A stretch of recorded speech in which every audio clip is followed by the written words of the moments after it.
Saudara, aneka kerajinan tenun dipamerkan perajin tenun songket di Kampung Miruk Taman, Kabupaten Aceh Besar. Pameran diharap mampu mendongkrak minat warga untuk mengenakan songket dalam busana sehari-hari. Beginilah aksi peragawan dan peragawati di hadapan tim penilai Kampung Kerajinan Songket Aceh yang hadir di Kampung Miruk Taman, Kecamatan Darussalam, Aceh Besar pada Kamis lalu. Mereka memamerkan pakaian kekinian yang dipadu dengan songket bermotif khas Aceh yang merupakan hasil pengrajin kampung setempat.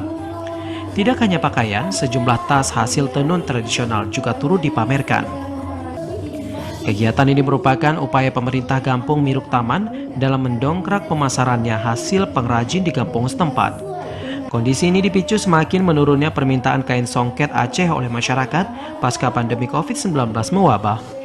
Kain tenun yang biasa ramai digunakan saat pesta perkawinan kini sepi permintaan, seiring dengan pembatasan pemerintah termasuk menggelar pesta perkawinan.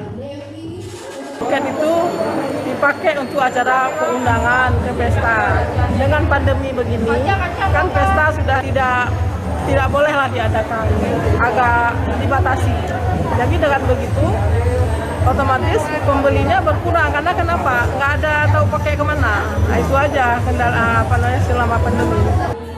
Setelah mengikuti berbagai event yang digelar pemerintah maupun swasta, menjadikan songket sebagai souvenir bagi tamu pemerintah merupakan upaya mendongkrak penghasil perajin di Aceh Besar. Tidak hanya itu, sejumlah bapak asuh juga dilibatkan untuk membantu pembinaan serta pemasaran produk-produk songket Aceh di Kampung Miruk Taman. Memang kalau kita melihat sekarang memang masih sedikit kunjungan dari wisatawan luar daerah, tapi di saat ini souvenir seperti ini kan bisa dipakai waktu ada acara pelatihan, dan itu banyak pesanannya. Dan juga ada kerajinan-kerajinan lain, kita bisa membuat bazar kalau ada acara, kalau ada kegiatan seperti ini kita buat bazar. Sebanyak 15 pengrajin tradisional songket Aceh hingga kini masih bertahan di tengah lesunya perekonomian warga akibat terdampak COVID-19. Berbagai inovasi yang dihasilkan diharap dapat mempertahankan kelestarian tenun songket Aceh ini.